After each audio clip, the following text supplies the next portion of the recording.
نحمده ونستعينه ونستغفره ونؤمن به ونتوكل عليه ونعوذ بالله من شرور أنفسنا ومن سيئات أعمالنا من يهده الله فلا مضل له ومن يضلله فلا هادي له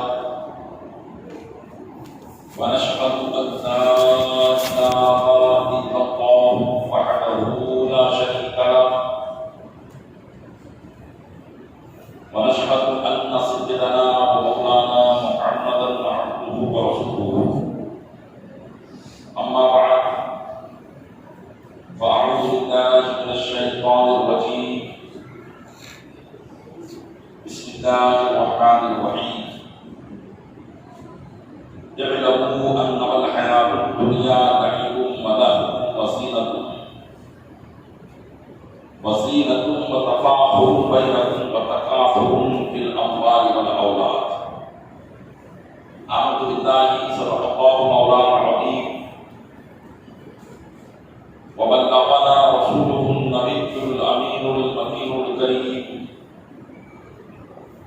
ونحن على ذلك من الشاهدين والشاكرين والحمد لله رب العالمين. آئیے سب سے پہلے ہم آپ آقا انعامدار مدینے کے تاجدار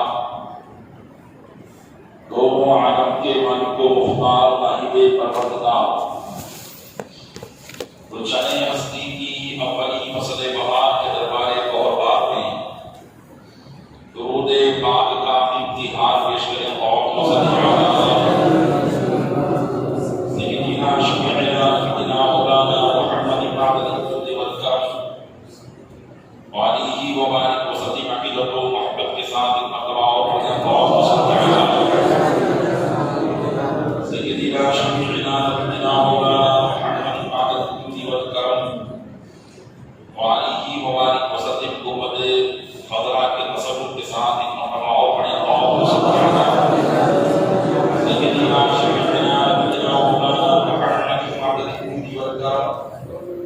منبع العلم والحلم والحكم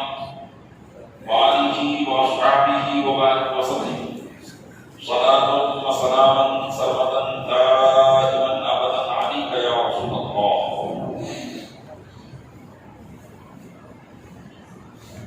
خطبہ مضمونہ کے بعد قرآن مقدس کی ایک آیت کریمہ کے مختصر سے حصے کی تلاوت کا شرف حاصل کیا. اللہ تبارک و تعالی ارشاد فرماتا ہے اعلموا انما الحیاۃ الدنیا لعب ولہو. اور قرآن کریم نے اس مضمون کو ایک مرتبہ نہیں بلکہ کئی مرتبہ بار بار اس بات کا ذکر کیا ہے.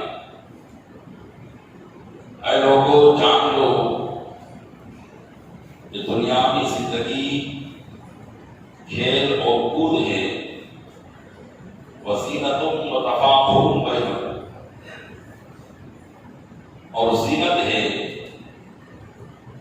اور آپس میں ایک دوسرے پر فخر کرنا ہے. وتکاثر فی الاموال والاولاد اور مال اور اولاد میں کثرت کو طلب کرنا ہے، کثرت کو چاہنا ہے. یہ مضمون قرآن مقدس میں متعدد مرتبہ اللہ تبارک و تعالیٰ نے ارشاد فرمایا ہے، جس کی وجہ ظاہر ہے کہ یہ ایک طریقے سے مسلمانوں کی تربیت ہے اور ان کو جس مقصد کے لیے دنیا میں بھیجا گیا ہے اس مقصد کی بار بار یاد دہانی ہے. بار بار اس مقصد کو یاد کرایا جا رہا ہے کہ تمہیں ہم نے دنیا میں جو بھیجا ہے تو صرف دنیا ہی کے لیے نہیں بھیجا ہے دنیا میں دنیا کی ضروریات کو پوری کر کے اس سے کئی زیادہ آخرت کی ضروریات کو پورا کرنا ہے، آخرت کی تیاریوں کو کرنا ہے۔ تو قرآن مقدس میں اس قسم کے مضامین کئی مرتبہ اللہ تبارک و تعالیٰ نے نازل کیے، جس میں بار بار یہ ارشاد فرمایا کہ یاد رکھو یہ دنیاوی زندگی جس کو تم سب کچھ سمجھ رہے ہو اور یہ سمجھ رہے ہو کہ یہی زندگی ہماری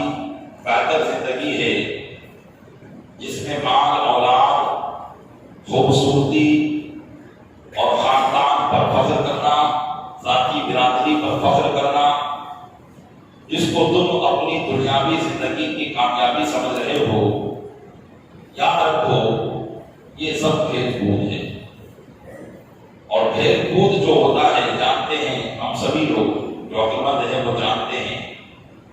کہ وہ مختصر سے وقت کے لیے ہوتا ہے، اصل وقت انسان کا کام کاج ہوتا ہے۔ تو مختصر سے وقت کے لیے جو تم دنیا میں دل لگائے ہوئے ہو، اس مختصر سا وقت جو کہ آخرت کے اعتبار سے اگرچہ ہماری عمریں کتنی ہی ہو جائے، ہم 100 سال بھی جی لیں، تب بھی آخرت کی زندگی کے آگے یہ زندگی ایسی ہے جیسے سمندر کے آگے ایک قطرہ۔ اس سمندر کے سامنے قطرے کی کوئی حیثیت نہیں۔ اسی طریقے سے آخرت کی زندگی کے آگے اس دنیاوی زندگی کی کوئی حیثیت نہیں ہے، کیونکہ دنیاوی زندگی فانی ہے، ایک دن ختم ہونا ہے، اور آخرت کی زندگی وہ زندگی ہے جو کبھی ختم نہیں ہوگی۔ ابد الآباد تک انسان کو وہیں رہنا ہے۔ ابد الآباد کا مطلب ہوتا ہے ہمیشہ ہمیشہ، یعنی اس کو یہ نہیں کہہ سکتے کہ اتنے سالوں تک یا اتنے سالوں تک، یہ نہیں کہا جا سکتا۔ اسی کو کہتے ہیں ابد الآباد، یعنی جس کی کوئی انتہا ہی نہیں ہو۔ ایسی غیر منتہی زندگی اسے آخرت میں گزارنا ہے۔ اور ظاہر سی بات ہے کہ جو غیر منتہی زندگی ہے، یعنی جس کا کبھی اینڈ نہیں آنے والا، اس زندگی کے سامنے یہ 100 سالہ زندگی یا 60 سالہ 70 سالہ زندگی کیا حیثیت ہے؟ اور یہ مختصر سی زندگی ہے جس میں ہمیں اپنی دنیا کے لیے بھی انتظام کرنا ہے اور آخرت کے لیے اس سے زیادہ انتظام کرنا ہے۔ حقیقت میں جو اس بات کی حقیقت کو سمجھ گیا، جو اس بات کو سمجھنے میں کامیاب ہو گیا، حقیقت میں وہی کامیاب ہے۔ اور جو اس بات کو نہیں سمجھ پایا اور اپنی دنیاوی زندگی کھیل کود اور اللہ کی نافرمانیوں ہی میں اس نے گزار دی، اور اللہ کی نافرمانی ہی میں اس کے دلوں کا سکون رہا، اللہ کی نافرمانی کرنے ہی میں اس کے دل کا چین رہا، تو یہ سمجھیے کہ یہ دنیا کی زندگی اس کے لیے دھوکہ ہے۔ جیسا کہ خود اللہ تبارک و تعالیٰ اسی آیت کریمہ کے آخر میں ارشاد فرماتا ہے، وَمَا الْحَيَاةُ الدُّنْيَا إِلَّا مَتَاعُ الْغُرُورِ، اور دنیا کی زندگی تو صرف ایک دھوکے کا سامان ہے۔ دنیا کی زندگی تو صرف ایک دھوکے کا سامان ہے، یہ صرف ایک دھوکہ ہے، اور یہ دھوکہ انسان کو اس وقت پتہ چلے گا جب اس کی آنکھیں بند ہو جائیں۔ اللہ کے محبوب صلی اللہ علیہ وسلم نے اس بات کو ایک مثال سے سمجھایا کہ انسان اپنی دنیاوی زندگی کے لیے کتنی کوششیں کرتا ہے اور آخرت کے لیے کتنی کوشش کرتا ہے۔ اس حدیث پاک سے ہم سب درس حاصل کریں۔ اللہ کے محبوب صلی اللہ علیہ وسلم نے ایک مرتبہ صحابہ کرام علیہ الرضوان سے ارشاد فرمایا، کیا تم جانتے ہو کہ انسان کی اس کے اہل و عیال یعنی اس کی فیملی اور اس کے مال اور اس کے اعمال کی کیا مثال ہے؟ تو صحابہ کرام نے عرض کی، اللہ و رسول عالم، کہ اللہ و رسول ہی زیادہ بہتر جانتے ہیں کہ انسان کی مثال اس کے اہل و عیال کے ساتھ، اس کے مال کے ساتھ اور اعمال کے ساتھ کیا ہے۔ اللہ کے محبوب صلی اللہ علیہ وسلم نے ارشاد فرمایا کہ انسان کی مثال اہل و عیال یعنی فیملی اور مال اور اعمال کے ساتھ یہ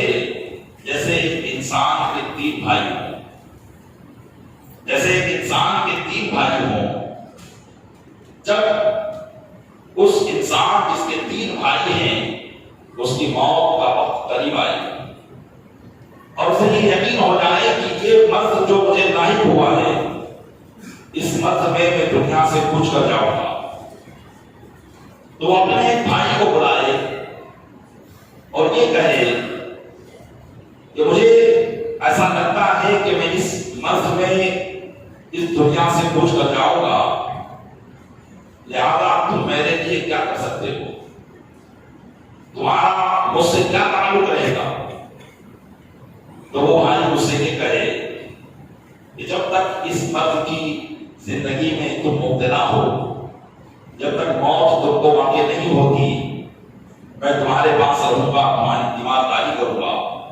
تمہارا علاج کراؤں گا، تمہاری صحت کا خیال رکھوں گا، تمہارے معاملات پر نظر رکھوں گا، لیکن جب اللہ کی قضا آ جائے گی، اس کا حکم آ جائے گا اور تم انتقال کر جاؤ گے تو میں تمہارے کفن دفن کا انتظام کروں گا، عزیز و اقارب کو خبردار کروں گا کہ فلاں کا انتقال ہو گیا ہے، تمہارے لیے نماز جنازہ اور تجہیز و تکفین کا انتظام کروں گا،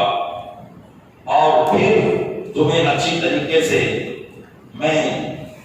قبرستان کے لیے چلوں گا، اس طریقے سے کہ کبھی میں کندھا دوں گا، کبھی کوئی اور کندھا دے گا، اور پھر میں تمہیں قبر میں اتاروں گا۔ دفنانے کے بعد جب خاندان والے، رشتے دار والے، تمہاری ملاقات والے جب تمہارا حال مجھ سے پوچھیں گے تو میں تمہاری بس اچھائی ہی بیان کر سکوں گا، اس کے علاوہ میں تمہارے لیے اور کچھ نہیں کر سکتا۔ سرکار دو عالم صلی اللہ علیہ وسلم نے ایک بھائی کی مثال دینے کے بعد ارشاد فرمایا کہ جانتے ہو یہ کس بھائی کی مثال ہے؟ ارشاد فرمایا کہ یہ تمہاری فیملی کی مثال ہے، تمہارے اہل و عیال کی مثال ہے کہ جب تک تم بیمار رہتے ہو وہ تمہاری خیرخواہی کرتے ہیں، تیمارداری کرتے ہیں، جب انتقال ہو جاتا ہے تم کو قبر میں اتار دیتے ہیں سارے معاملات کر کے اور پھر بعد میں بھول جاتے ہیں۔ صحابہ کرام نے عرض کی یا رسول اللہ ایسے بھائی میں تو ہمیں کوئی بھلائی نظر نہیں آتی کہ جو ہمارے امتحان کے وقت ہمیں چھوڑ کر چلا جائے۔ پھر آقا علیہ السلام نے فرمایا کہ اس شخص نے دوسرے بھائی کو بلایا اور دوسرے بھائی سے یہ کہا کہ دیکھو میرے موت کا وقت قریب ہے، لہذا تم میرے ساتھ کیا کر سکتے ہو؟ تو وہ بھائی کہنے لگا کہ جب تم انتقال کر جاؤ گے تو میرا اور تمہارا تعلق ٹوٹ جائے گا، ہم دونوں جدا جدا ہو جائیں گے، کیونکہ تم قبر میں چلے جاؤ گے اور میں نہیں رہ جاؤں گا، تم قبر میں چلے جاؤ گے اور میں کسی اور کے پاس چلا جاؤں گا۔ سرکار دو عالم صلی اللہ علیہ وسلم نے یہ مثال ارشاد فرمانے کے بعد ارشاد فرمایا جانتے ہو وہ کون ہے؟ صحابہ کرام نے عرض کی اللہ و رسول عالم، اللہ و رسول ہی زیادہ بہتر جانتے ہیں۔ آقا علیہ السلام نے ارشاد فرمایا یہ مثال تمہارے مال کی ہے، یہ مثال تمہارے مال کی ہے کہ جو مرتے ہی تمہارا ساتھ چھوڑ دیتا ہے۔ جیسے ہی انسان کی آنکھیں بند ہوئی، جب تک کھلی تھی کروڑ پتی میں اس کا نام تھا، لاکھوں سمپتی کا وہ مالک تھا، لیکن جیسے ہی آنکھیں بند ہوئی اس کی ساری ملکیت اس کے اہل و عیال کی طرف منتقل ہو جاتی ہے، اس کے خاندان والوں کی طرف منتقل ہو جاتی ہے۔ اب وہ یہ نہیں کہہ سکتا ہے کہ یہ مال میرا ہے۔ صحابہ کرام نے عرض کی یا رسول اللہ اس میں بھی کوئی بھلائی نہیں ہے، یہ بھی تو ہمارے کوئی کام کا نہیں ہے۔ آقا علیہ السلام نے فرمایا کہ پھر اس شخص نے تیسرے بھائی کو بلایا اور اس کے سامنے بھی اپنا وہی عریضہ رکھا کہ میں مرض موت میں مبتلا ہوں، میں انتقال کرنے والا ہوں، تو تم میرے لیے کیا کرو گے؟ تو اس شخص نے کہا، اس کے اس تیسرے بھائی نے کہا کہ میں جب تک تم اس دنیا میں ہو میں تمہارے ساتھ رہوں گا، جب تم انتقال کر جاؤ گے تو میں تمہاری قبر میں جاؤں گا اور تمہاری وہاں خبرگیری کروں گا، اور جب تم کل بروز قیامت اللہ کی بارگاہ میں پیش ہوں گے اور تمہارے اعمال کا حساب کتاب دیا جا رہا ہوگا تو میں نیکیوں کے بگڑے میں آ کر بیٹھ جاؤں گا اور تمہارا پسند کو بھاری کر دوں گا۔ آقا علیہ السلام نے ارشاد فرمایا جانتے ہو یہ مثال کس کی ہے؟ صحابہ نے عرض کی یا رسول اللہ اللہ رسول ہی زیادہ بہتر جانتے ہیں۔ ارشاد فرمایا کہ یہ بھائی تمہارا نیک عمل ہے، یہ تمہارا نیک عمل ہے جو دنیا میں بھی تمہارے ساتھ رہے گا، قبر میں بھی ساتھ رہے گا، اور کل بروز قیامت تمہیں تمہارے نامۂ اعمال میں اضافہ کر کے تمہیں جنت میں بھی کیفیت عطا کروائے. ہمارے اسلامی بھائیوں صحابہ کرام نے ارشاد فرمایا کیا یا رسول اللہ یقیناً یہ کتنا اچھا ساتھی ہے, یہ کتنا اچھا ساتھی ہے کہ جو دنیا میں بھی ساتھ رہے اور اس وقت تک ساتھ نہ چھوڑے جب تک ہمیں اپنی کامیابی کا پتہ نہ چل جائے, جب تک ہمیں اپنی خوش قسمتی کا پتہ نہ چل جائے کہ ہم خوش قسمت ہیں کہ کیا ہیں. اسلامی بھائیوں خوش قسمت آج ہر آدمی یہ سمجھتا ہے کہ جس کے پاس مال ہے, جس کے پاس مال و دولت کی کثرت ہے, عیش و آرام ہے اور ہر طرف سے اس کے لیے دروازے کھلے ہوئے ہیں, اس کو یہ کہتے ہیں کہ اس کی تو لوٹری لگی ہوئی ہے, وہ تو کسی دھندے میں جو ایک دھوکا کھاتا ہی نہیں ہے, اس کو بڑا خوش قسمت سمجھا جاتا ہے. حسین چہرے والوں کو, جس نے اپنے چہروں کو بازاری کلموں کے ذریعے سوار رکھا ہے, اس کے لیے کہا جاتا ہے کہ بڑا خوش قسمت ہے, بڑا خوبصورت ہے. لیکن غور کریں کیا ہمارا کسی مالدار کو, یا اگر ہم خود مالدار ہیں اور ہم اپنے آپ کو بڑا خوش قسمت سمجھ رہے ہیں, تو کیا ہم اپنے آپ کو خوش قسمت سمجھنے میں کامیاب ہیں؟ کیا ہم اپنے آپ کو حسین و جمیل سمجھنے میں کامیاب ہیں؟ ہرگز نہیں ہے. حقیقت میں تو خوش قسمت وہ ہے کہ جو قیامت کے دن مالدار ہو جائے, جو قیامت کے دن حسین چہرے والا ہو جائے, قیامت کے دن جس کے چہرے کی رونقیں بڑھ جائیں. حقیقت میں خوش قسمت وہ ہوگا. اللہ تبارک و تعالیٰ قرآن مجید میں ارشاد فرماتا ہے وجوہ یومئذ ناعمہ لسعیہا راضیہ فی جنت عالیہ. اللہ عز و جل ارشاد فرماتا ہے اس دن بعض چہرے ایسے ہوں گے جو چین میں ہوں گے, بعض چہرے ایسے ہوں گے جن چہروں پر چین دیکھا جائے گا, سکون دیکھا جائے گا. نہ تو انہیں سورج کی تپش پریشان کرے گی, نہ زمین کی گرماہٹ انہیں پریشان کرے گی, نہ انہیں اللہ کے عذاب کا اس وقت خوف ہوگا, نہ کسی قسم کی کوئی کمی ہوگی, اور اللہ عز و جل کی بارگاہ میں چمکتے دمکتے چہرے والے ہوں گے. وجوہ یومئذ ناعمہ, وہ ایسے چہرے ہوں گے جو چین میں ہوں گے, لسعیہا راضیہ, اور اپنی کوششوں پر خوش ہوں گے. اب انہیں اپنے دنیا کے نیک اعمال جو انہوں نے اللہ کی رضا کے لیے کیے تھے, اب انہیں پتا چل جائے گا کہ یہ نیک اعمال اللہ کی بارگاہ میں قبول ہو گئے. وہ اپنی کوششوں پر خوش ہوں گے پھر جنت عالیہ, اور جنت کے بڑے بڑے باغات میں ہوں گے. تو پیارے اسلامی بھائیوں یہ ہے حقیقی خوش قسمت, یہ ہے حقیقی خوش قسمت کہ جو اپنی آخرت کو دنیا میں رہ کر اپنی آخرت کو بہتر بنا لے. اور یہ کب معلوم ہوگا؟ یہ ہمیں دنیا میں معلوم نہیں ہو سکتا. یہ اور بات ہے کہ اللہ کی طرف سے کبھی نیک اعمال پر خوشی حاصل ہوتی ہے, لیکن نیک عمل پر خوش ہو جانا یا نیک کام کیے ہوں اس کو لوگوں کے سامنے بیان کرنا, یا نیک کام کر کے اپنے دل میں یہ خیال کرنا کہ میں نے تو بہت کام کر لیا ہے, میں نے تو بڑی بڑی مسجدیں بنائی ہیں, میں نے تو جو ہے لوگوں کو صدقات و خیرات دیا ہے, میں تو اتنی نمازیں روز کی پڑھتا ہوں, میں نے اتنے روزے سال کے ہو جاتے ہیں, میں رات شب بیداری کرتا ہوں. ہم اپنے ان اعمال کو دیکھ کر اگر خوش ہوتے ہیں تو نیکیوں پر خوش ہونے کا وقت دنیا نہیں ہے, نیکیوں پر خوش ہونے کا وقت آخرت ہے. کہ آخرت میں انسان کو پتا چلے گا کہ کس کی کوشش ٹھکانے لگی ہے, کس کی کوشش کامیاب ہوئی ہے. اللہ تبارک و تعالیٰ اسی مضمون کو قرآن کریم میں ارشاد فرماتا ہے وَمَن يُطِعِ اللَّهَ وَرَسُولَهُ يُدْخِلْهُ جَنَّاتٍ تَجْرِي مِن تَحْتِهَا الْأَنْهَارُ خَالِدِينَ فِيهَا أَبَدًا وَذَلِكَ الْفَوْزُ الْعَظِيمُ. اور جو اللہ اور اس کے رسول کی فرمانبرداری کرے, اللہ اور اس کے رسول کی اطاعت کرے, اللہ تعالیٰ اس کو ایسے باغات میں داخل فرمائے گا جن کے نیچے نہریں جاری ہیں, جن کے نیچے نہریں بہہ رہی ہیں, اسی میں ہمیشہ رہنا ہے. اللہ فرماتا ہے وذالک الفوز العظیم, یہ ہے بڑی کامیابی, یہ ہے بڑی کامیابی, یہ ہے انسان کا سکسیسفل ہونا. یہ انسان دنیا میں رہ کر اعمال صالحہ کر کے اپنا وہ مقام بنا لے کہ اللہ تبارک و تعالیٰ اسے جنت الفردوس عطا فرما دے. اللہ فرماتا ہے کہ یہ اس کے لیے بڑی کامیابی ہے. ایک جگہ اور اسی مضمون کو ارشاد فرماتا ہے وَمَنْ زُحْزِحَ عَنِ النَّارِ وَأُدْخِلَ الْجَنَّةَ فَقَدْ فَازَ. یہ جو جہنم کی آگ سے بچا لیا گیا, جو جہنم کی آگ سے بچا لیا گیا اور جنت میں داخل ہو گیا، فقط فاز، تو حقیقت میں وہ کامیاب ہوا۔ تو پتا چلا کہ ہم اپنی نظر میں کامیاب کسی اور کو سمجھ رہے ہیں، لیکن اللہ عز و جل کی نگاہ پاک میں کامیاب کوئی اور شخص ہے۔ کامیابی کا معیار ہماری نظر میں کچھ اور ہے، لیکن اللہ عز و جل کی نگاہ پاک میں کامیابی کا معیار کچھ اور ہے۔